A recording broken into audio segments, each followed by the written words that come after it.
Ceci est un livre audio autogénéré par Google. Le chant du masque. Une enquête ethnomusicologique. Chez les Ouai de Côte d'Ivoire.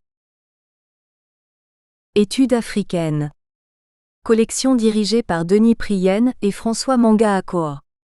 Dernière parution.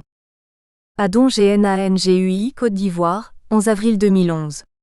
Le coup d'État de trop de la France en Afrique, 2011.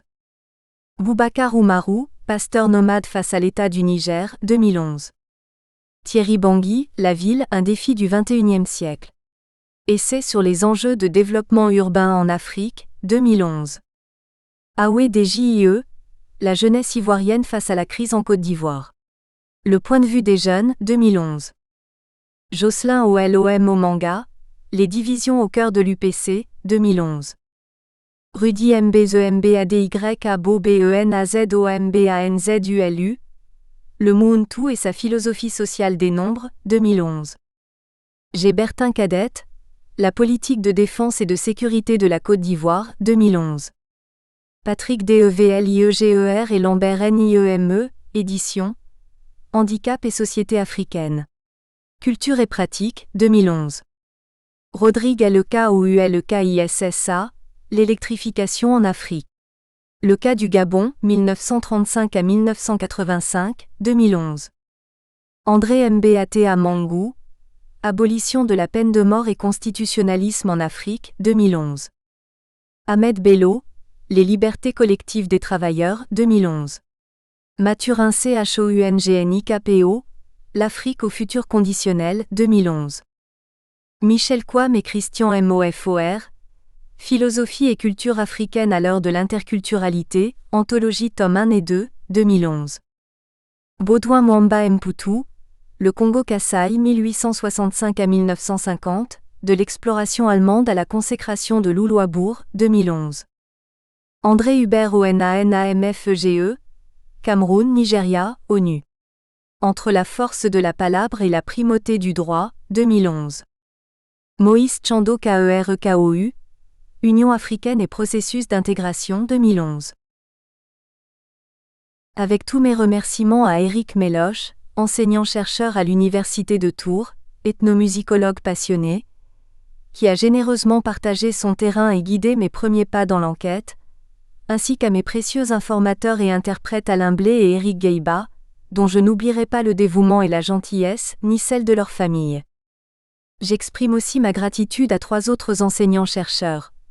Vincent Cotreau pour son aide précieuse et la présentation de l'ouvrage, 4e de couverture, Henri Mongis pour ses relectures et ses avis paternels, et Michel Noiret pour ses conseils en vue de cette publication. Merci enfin à Alexandre Bertrel qui a rendu plus lisibles mes visuels, et à mes amis musiciens qui, sur mes enregistrements, m'ont ouvert d'autres oreilles. Introduction. Le masque est un sujet auquel se rattache une bibliographie très vaste. Ethnologues, spécialistes d'art premier ou d'art contemporain, collectionneurs, historiens ou encore professionnels du spectacle s'y sont intéressés, tous y trouvant des enjeux pour leur discipline. C'est que le masque a un caractère universel.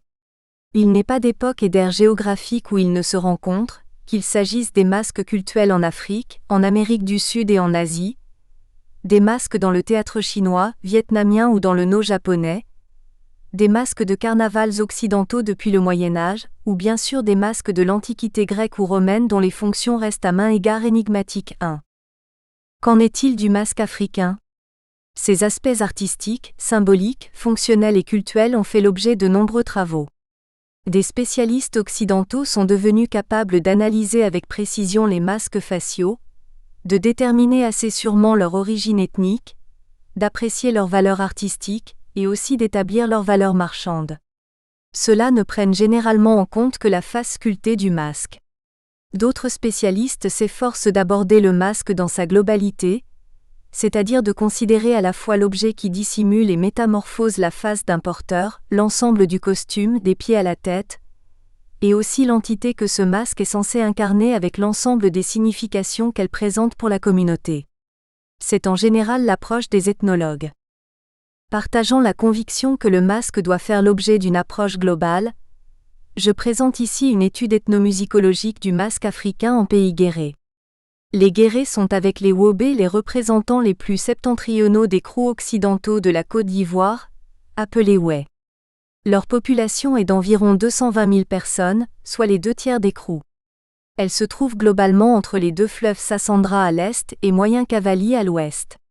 Les guérés sont donc un sous-groupe des Wé. Vivant le plus au sud, ils occupent les sous-préfectures de Bangolo, Douékoué, Guiglo, Taï, Bloléquin et Toulepleu. Cette assimilation géographique rend légitime et courante l'assimilation lexicale entre Wé et guéré. Une carte placée en annexe permettra de situer les villes et villages mentionnés dans ce travail.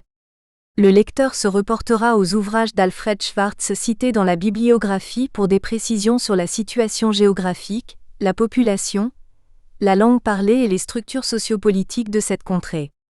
Évidemment, des données relatives à la population, évolution démographique, localisation, mode de gouvernement, ont pu être sensiblement modifiées par la grave crise politique qui bouleverse la Côte d'Ivoire depuis ces dernières années.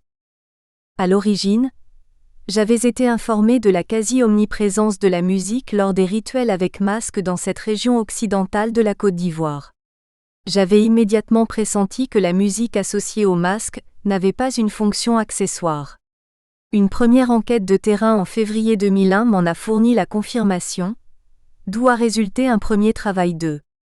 Lors de cette découverte du pays Wé, je me suis surtout attaché à écouter la musique et les sons caractéristiques produits lors de l'exhibition des masques.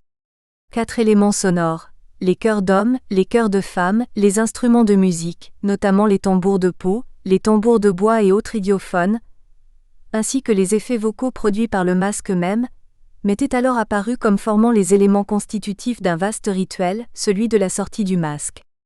Pour la compréhension globale de ce rituel, je me suis attaché à dégager l'importance de ce que j'ai appelé l'environnement sonore et musical de GLA. GLA étant le mot guéré pour le masque dont on verra la riche polysémie. Peu à peu, j'ai réalisé que cet environnement renseignait largement sur la communauté guéré, montrant ainsi sa valeur ethnomusicologique. Qui plus est, les éléments recensés me sont apparus comme contribuant essentiellement à l'expression du masque. Aussi mon premier travail a-t-il pu examiner la voix du masque 3. La voix ne fut pas ici considérée sous l'angle restreint d'un outil phonatoire, mais comme l'ensemble des éléments sonores totalisant l'expression du masque. Globalement, je l'ai envisagé comme ce qui donne vie ou corps au masque, comme ce qui, sans altérer sa sacralité, sans affaiblir le mystère de sa provenance, l'insère dans le monde des humains. Le présent ouvrage est le résultat d'une seconde enquête sur le terrain, réalisée fin 2001 début 2002. Elle s'est déroulée à BE accent aigu des Y Goazon, village dont notre informateur principal Eric Gaiba est originaire, et dans d'autres villages à proximité comme aussi à Guiglo, la sous-préfecture du pays Wé. Le choix de revenir sur le terrain guéré, dans le même village et avec les mêmes informateurs, était motivé par un double objectif. D'abord, celui d'élargir la perspective d'étude qui avait été celle de mon premier travail, lequel avait déjà prétendu à une approche synthétique. J'avais constaté l'existence de différentes catégories de masques, et en avais examiné certains, me rendant donc attentive à leur environnement sonore et musical. Je souhaitais étendre cette étude à d'autres types de masques dans d'autres contextes de sortie. Lors de la première enquête, il s'agissait de funérailles et de la bénédiction d'une saison, dans des lieux et avec des répertoires musicaux eux aussi différents. Car pouvais-je m'en tenir aux 4 éléments musicaux répertoriés durant les sorties de masques, lors du séjour précédent? La musique était-elle toujours et partout aussi présente? Quant aux seconds objectifs de cette nouvelle enquête, c'était celui d'étudier une catégorie particulière de masques, le masque chanteur. En effet, l'institution GLA en pays Wé comporte différents types de masques que distinguent fondamentalement leurs fonctions au sein de la société. Dans le vaste cortège de personnalités masquées, il existe ainsi un masque qualifié de chanteur, le BLEGLA. M'intéressant à la musique associée à la sortie des masques, aux caractéristiques phoniques des masques s'exprimant vocalement, cette figure a bien sûr davantage retenu mon attention. D'autant que le chant d'un masque est un phénomène assez rare, sur lequel il y a peu de témoignages. 4. Lors de mon premier séjour, J'avais obtenu quelques informations sur BLEGLA, mais ne l'avais pas vu. On ne peut pas faire sortir un masque sans motif justifiant pleinement sa présence, et ce sont seulement les dignitaires initiés de l'institution qui peuvent en décider. Je suis donc revenu enquêter sur le terrain dans le vif désir d'assister à la sortie d'un BLEGLA et d'entendre cette voix très particulière qu'on avait tenté de me décrire. Et la chance m'a souri. Du coup, c'est le deuxième objectif du travail qui est devenu prioritaire, la concentration sur ce personnage. Cela a-t-il suscité pour autant une restriction de mon approche de l'institution GLA par rapport à la précédente ? En réalité, le masque chanteur m'est apparu comme une pièce maîtresse de l'institution, ouvrant des perspectives élargies de recherche. Pour l'étude de ce BLEGLA, mes matériaux sont constitués par les notes prises lors des entretiens avec les informateurs Alain Blé et Éric Gaiba, mes observations personnelles, les enregistrements audio, vidéo, et les photographies réalisées sur le terrain. Il est regrettable que la sortie du BLEGLA se soit produite assez tard, 4 jours avant la fin programmée du séjour. Mais on ne choisit pas la date d'une sortie de masque. L'informateur qui m'avait conduite sur les lieux de l'enquête a été aussi moins disponible ces derniers jours, en sorte que j'ai recueilli peu de commentaires sur le contexte de l'événement. La dernière partie de l'ouvrage concerne Kui. Ce mot désigne à la fois une puissance vénérée et crainte par certains Wei, et une institution secrète comme celle de GLA. En revenant en pays guéré, je n'avais pas spécialement le projet de travailler sur Kui, une autre institution peu décrite, des informateurs guère loquaces sur le sujet, bref, peu de raisons de s'y attarder. Mais contre toute attente, ayant été le témoin de moments marquants lors d'une initiation de jeunes filles de famille relevant de cette autre institution, j'ai entendu à plusieurs reprises le chant de Kui. Progressivement, je me suis rendu compte que pour être deux objets d'étude bien distincts, Kui et GLA présentent un grand nombre de similitudes. Ce qui avait pu m'être présenté comme un antagonisme ne l'était peut-être pas tant finalement. Kui et GLA ont en commun une voix masquée, la musique, le chant parfois, et enfin une fonction cérémonielle rituelle. Autant de similitudes qui m'ont incité à porter aussi mon attention sur l'institution Kui et à lui faire une place dans mon étude. Celle-ci met principalement en avant une enquête sur le terrain. Mais elle s'attache aussi à prendre en compte les écrits des précédents chercheurs sur le sujet. Mes observations confirment, enrichissent, parfois aussi mettent en doute certains points. Une bibliographie aussi exhaustive que possible a été établie des premières missions ethnographiques jusqu'à nos jours. L'étude s'articulera en 3 parties. Dans la première partie intitulée « Bleu GLA, chanteur officiel de l'institution GLA », je fournirai des éléments de compréhension sur GLA en tant que masque et institution en pays Wei-Chap. A. On comprendra mieux ainsi dans quel contexte s'inscrit BLEGLA, masque chanteur, Chap B. La deuxième partie, intitulée « Le chant de 2 BLEGLA », décrira et analysera 2 événements majeurs ou temps forts sur mon terrain d'enquête, à savoir la sortie et le chant du BLEGLA, Banem 5, Chap A et ceux du BLEGLA Le Senii, Chap B. Enfin, dans la troisième partie, Kui, au service de la même tradition, un autre chant masqué, je tenterai une approche de Kui qui constitue une autre institution, une autre voix, Chap A, et fournirai les résultats de l'enquête sur le chant de Kui dans le contexte d'une initiation, Chap B. Première partie, BLEGLA, chanteur officiel de l'institution GLA. Préambule. Dans le cadre de cette première partie, le chapitre A fournira donc d'abord quelques généralités sur le GLA en pays Wei, c'est-à-dire sur la nature du masque et sur l'institution dont il est à la fois la figure emblématique et le garant. Ces repères étant posés, le chapitre B pourra traiter du BLEGLA, le masque GLA, chanteur, chanté égale BLE. Je rapporterai mes propres observations et témoignages glanés sur le terrain, tout en tenant compte des travaux d'autres ethnologues ayant observé ce masque. Pour l'ethnomusicologue, l'intérêt privilégié porté au masque chanteur tient bien sûr à sa potentialité musicale. Au début de mon travail, je m'étais demandé dans quelle mesure ce type de masque était original, voire atypique. Y avait-il beaucoup de masques chanteurs en Afrique ? La pratique était-elle très courante au sein de ces sociétés dites du masque ? Il importait d'abord d'établir une recension des différents types d'expressions sonores et vocales des masques signalés par les chercheurs. Voici le résultat des investigations, qui fait finalement apparaître la rareté du phénomène du chant du masque. En effet, beaucoup de masques africains sont muets. Germaine Dieterlen explique ce mutisme en rapport avec la mort. La mort est arrivée à cause de la révélation de la parole orale. Tout langage extériorisé évoque la mort de la parole. Donc, si le masque ne parle plus, c'est qu'il est devenu vivant. Les masques qui défilent émettent deux cris. Une onomatopée, le cri du renard poursuivi, ouah ouah, et le cri de l'ancêtre ressuscité, ah, mais ce n'est pas de la parole, ce n'est pas du discours. 6. Tout au plus ces masques muets produisent-ils quelques onomatopées, dans un registre parlé, râlé, murmuré ou crié. Ils n'en ont pas moins une grande expressivité grâce à leur danse, leurs mouvements. Et moyennant des éléments symboliques, ces masques portent en eux l'empreinte d'une parole, mythique en général, et reconnue par les initiés. Par exemple, Michel Coquet a mis en évidence que les longues lanières qui pendent du masque Cône-Ruche, Boaba, Burkina Faso, reproduisent les cordes avec lesquelles on fait tournoyer les rhombes, leur vrombissement exprimant par son bourdonnement la parole de Dou et des autres dieux ancêtres. 7. Cela étant, de nombreuses sources rapportent des situations où les masques s'expriment vocalement sur un mode parlé. Dans l'Afrique fantôme 8, Michel Léris évoque une sortie de masque à Biandiagara Haute-Volta chez les Dogons. Il est question du grand discours du chef des masques et de la langue secrète des masques. Chez les Wé bien sûr, de nombreux masques parlent, s'adressant à l'assistance par le truchement de leur acolyte interprète, GLAOui.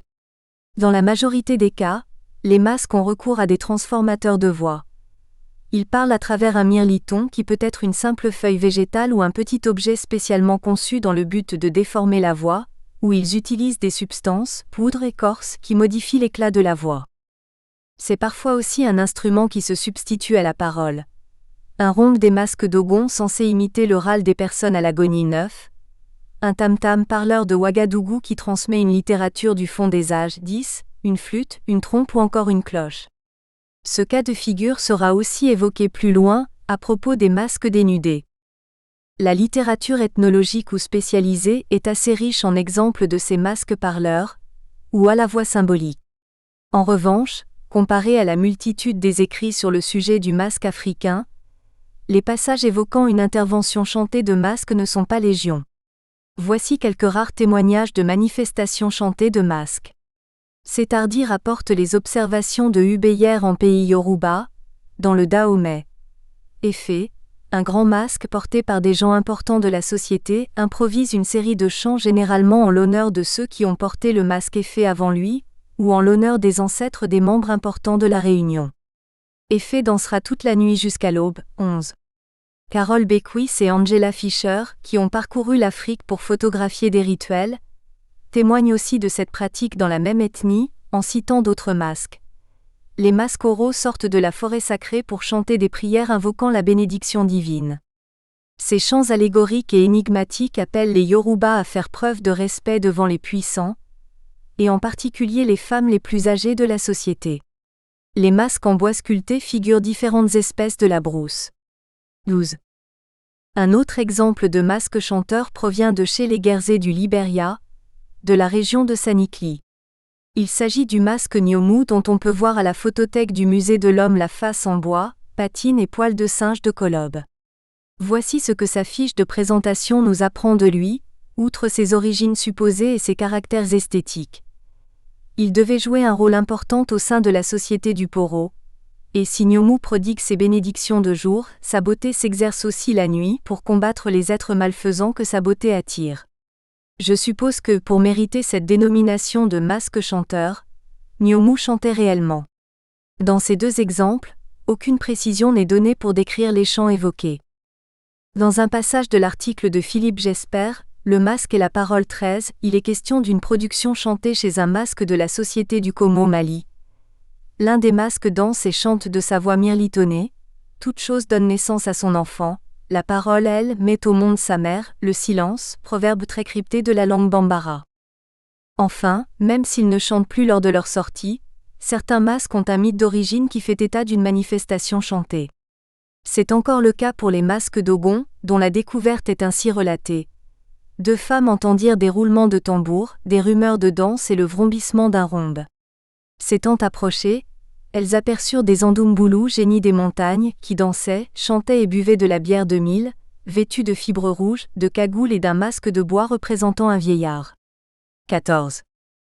Finalement, on recense donc bien peu de sources écrites relatant l'existence de masques chanteurs. Il en va de même pour les documents sonores. Dans ce domaine, un seul disque compilant plusieurs chants de masques fait autorité. Le disque Masque d'âne de Hugo Zemp, réalisé sur ce terrain en 1965 à 67-15. La société du masque chez les Dan, voisins occidentaux des Ouais, est en effet riche en masques s'exprimant par le chant. Outre les masques dénudés, à savoir des masques sonores ne se manifestant que par leur voix 16, voix physique ou symbolique quand il s'agit d'un rhombe, d'un tambour en terre à friction ou d'une trompe traversière, ce disque fait entendre des voix variées de masques habillés en costume des pieds à la tête, masque Géhenibel, masque long, dont la voix est suraiguë et stridente, ou encore le masque Géhékéyi, masque méchant à la voix rauque et gutturale. La plupart des écrits sur le masque africain font donc abstraction du phénomène du chant du masque. Prenons encore un dernier exemple. Dans son essai, Christine Galavema-17 distingue comme mise en acte des 3 moments de la sortie du masque, production, diffusion et réception, le masque dansé et la cérémonie masquée comme théâtre.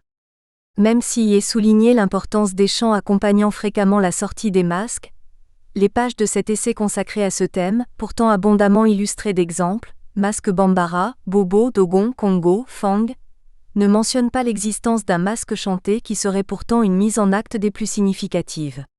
Le présent ouvrage montrera qu'il est possible de combler des lacunes à ce sujet. Chapitre A, GLA, masque et institutions.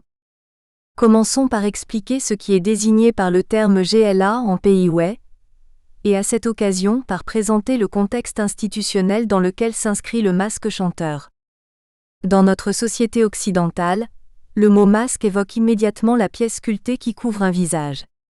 Le masque est considéré avant tout comme un accessoire, une des composantes d'un costume de carnaval, de théâtre ou d'autres formes de mascarade. S'agissant du masque africain, un certain engouement pour les objets de style ethnique ou exotique l'a surtout fait considérer comme l'une de ces belles pièces que l'on trouve dans les galeries d'art primitif ou premier, passionnant les collectionneurs. Or, c'est faire abstraction de tout un personnage, de tout un costume qui masque l'ensemble du corps, des pieds à la tête. Lorsqu'on évoque la sortie d'un masque dans un village africain, il ne s'agit pas d'une simple exhibition d'un masque facial. Cet ouvrage l'illustrera à travers maints exemples. Dans la société Ouai, le masque, désigné par le nom vernaculaire GLA, est à la fois l'objet qui dissimule et Nous espérons que vous avez apprécié cet aperçu. Pour continuer à écouter ce livre audio sur Google Play Livres, utilisez le lien dans la description de la vidéo.